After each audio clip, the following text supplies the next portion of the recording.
Olá pessoal, tudo bem? Vamos gravar mais uma portaria número 3 de 2007 para o concurso de Cubatão. É uma portaria pequena, mas é importante aí você fazer a leitura dela. Eu vou fazer aqui a leitura, comentar os principais pontos, porque frequência, né? É uma coisa que as bancas gostam de perguntar. Então vamos lá, vou ampliar aqui para você ver melhor. Olha lá, portaria número 3 de 2007, né? Foi feito em fevereiro, aí dispõe sobre os critérios relativos ao controle de frequência e apuração de falta do pessoal docente, né? Então o secretário de Educação fez uma portaria para regulamentar lá o parágrafo 3 da lei complementar, né? Então diz o seguinte, artigo 1, o integrante do quadro do Magistério Público Municipal terá o controle de sua frequência exercido pelas unidades escolares onde atua, né? Então, aquele controle ali, estão até querendo implantar o ponto digital, em alguns lugares, em outros municípios já acontece isso, mas lá tem, né, o controle da sua frequência ainda sem o ponto digital manual ali, tá? Parágrafo 1, o disposto no caput, né? Caput é isso aqui, gente, é a cabeça do artigo. O disposto no caput desse artigo aplica-se inclusive à situação do docente que rege classe ou ministra a aula a título de constituição de jornada de trabalho docente ou carga suplementar de trabalho, tranquilo ali, né? Também é apurado ali, né, se ele faltar a frequência para efeitos de pagamento, certo? Parágrafo 2, excetua-se do previsto nesse artigo a situação dos integrantes do quadro magistério que se encontram em exercício em outros órgãos da administração municipal que terão o controle de frequência exercido por esses setores, né? Então, se tem algum professor lá atuando na Secretaria de Educação ou em outro local, né? Quem vai fazer, vai apurar a frequência é o setor onde ele está. Professor de Educação Física, tem uma atuação lá no esporte, é lá no esporte que vai apurar a frequência dele. Tá? Parágrafo 3, as funções exercidas no quadro suplementar e no quadro complementar, compatíveis com os cargos do quadro do Magistério Público Municipal, aplica-se também o disposto no caput e parágrafos anteriores. Aí, tranquilo também, né? Cargos aí que exerçam aí outras funções também são apurados aí, né, na sua unidade de trabalho, tá? Artigo 2, o docente que não cumprir a totalidade de sua carga horária diária terá consignado falta dia, né? Então, o termo aí está até entre aspas, falta dia. Parágrafo 1, o descumprimento de parte da carga horária diária será caracterizado como falta aula. Então, quando você não cumpre a sua carga horária diária, é falta dia, certo? Quando você não cumpre parte da carga horária, falta aula, a qual será ao longo do mês somada as demais para perfazimento da falta dia, observado a tabela em anexo. Nós já vamos comentar a tabela em anexo. Significa que se você faltar um pouquinho aqui, um pouquinho ali, um pouquinho num dia, né? Falta aula num dia, falta aula no outro dia, isso vai somar e pode aí dar uma falta dia, né? Parágrafo 2, ocorrendo saldo de faltas aulas no final do mês, serão somadas as que vierem a ocorrer no mês seguinte ou subsequente. Então elas vão somando, né? Vai acumulando ali, né? Falta aula, vai acumulando. Se você não deu ainda uma falta dia, né? Ela vai ficar ali até dar uma falta dia. Parágrafo 3. No mês de dezembro, o saldo de faltas aulas, qualquer que seja o número, será considerado falta dia a ser consignado no último dia de exercício. Presta atenção nisso. Então eu tive lá umas faltas aulas. Não somou o total para a falta dia, perfazimento da falta dia. Mas aí no último dia de exercício, isso vai virar uma falta dia, porque tem que zerar, né? Não pode ali, professor, então presta atenção, porque isso aí pode pegar muita gente, né? Não vai acumular para o ano seguinte. Vai caracterizar falta dia.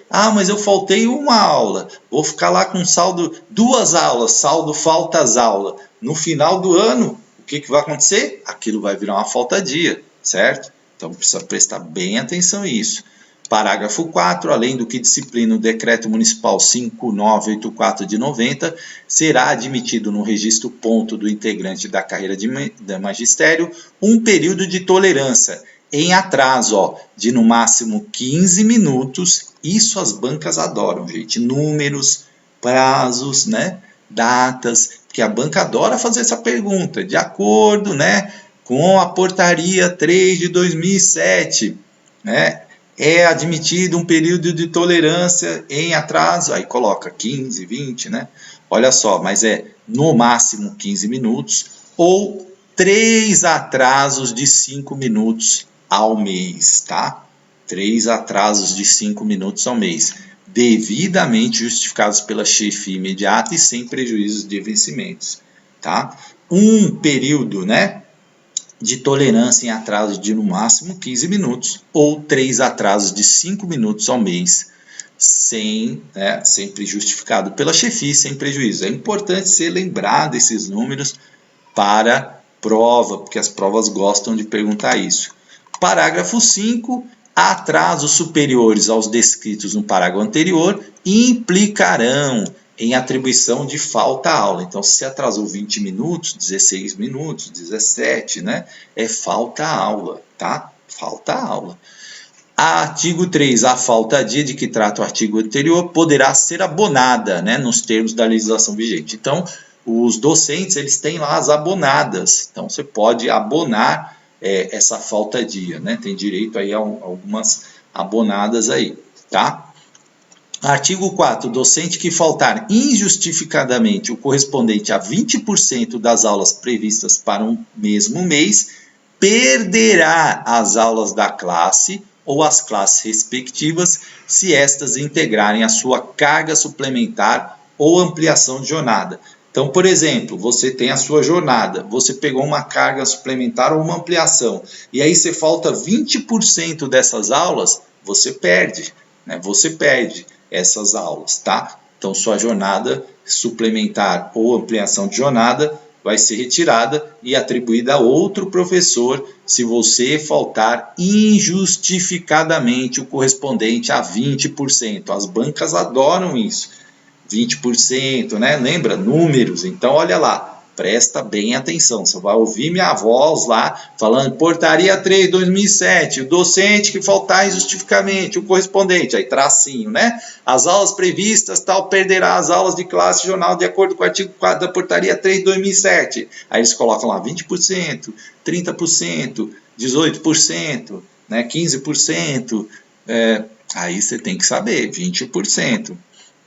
Parágrafo único. A perda que se refere ao CAPT implica no impedimento da atribuição de aulas ou classe docente a idêntico título no decorrer do mesmo ano letivo. Essa portaria entra em vigor revogadas as disposições contrárias, né? Na época era o Mihalho, secretário de Educação, tá? E olha só, 28 de 2 de 2007, né? 2009, eu fui o secretário aqui. Aí vem aqui, ó.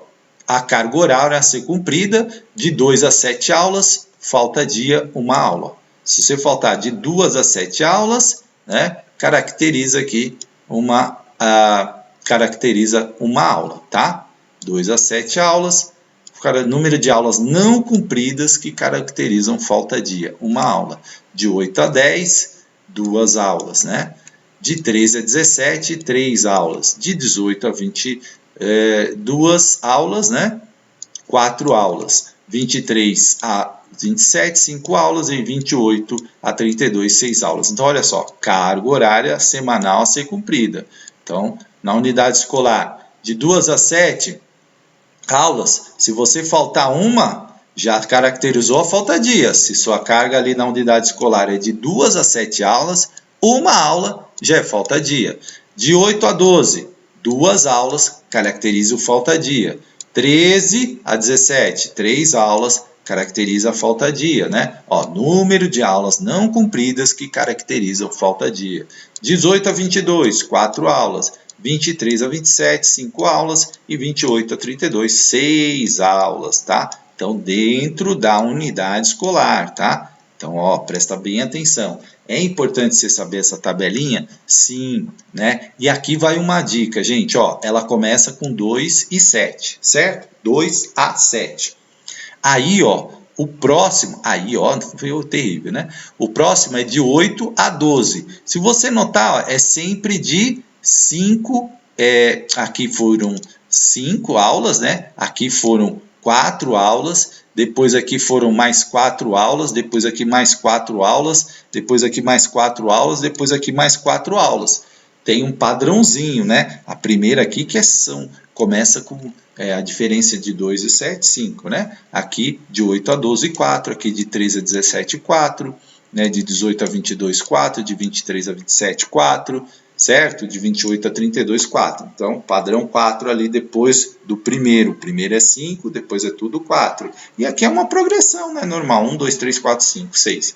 Então, o que eu faço na prova? Às vezes, eu vou responder uma pergunta dessa, eu faço a tabelinha lá no cantinho lá da prova, né? Bom, eu sei que a primeira é 2 a 7, é uma. Aí a outra começa de 8 a 12, aí depois é só, né? A próximo número eu somo 4, o próximo número eu somo 4, e aqui eu monto a tabelinha lá para não errar de jeito nenhum. Todo mundo entendeu isso? Se eu tenho de 2 a 7 aulas, se eu faltar uma, já caracterizei falta dia na unidade escolar, né? Na unidade escolar. Tá? Se eu tiver de 28 a 32 aulas, se eu faltar 6 aulas, aí caracteriza a falta dia, né? Aquilo que a gente falou. Eu faltei uma aula hoje, vai acumular. Faltei 2 no outro dia, vai acumular. Mas a minha jornada está aqui, ó, né? Para eu caracterizar uma falta dia, eu preciso ter 6 aulas de falta, né? Ah, chegou no final do ano eu só tinha 3, aí já caracterizou a falta dia, porque não pode passar para o ano seguinte. Tá? Todo mundo entendeu aí bonitinho? Então é isso mesmo, tá? Grande abraço aí, curtinho. Dúvidas, pergunte. É importante você saber aí a tabelinha para não ter erro, gente. Tá bom? Grande abraço, até a próxima.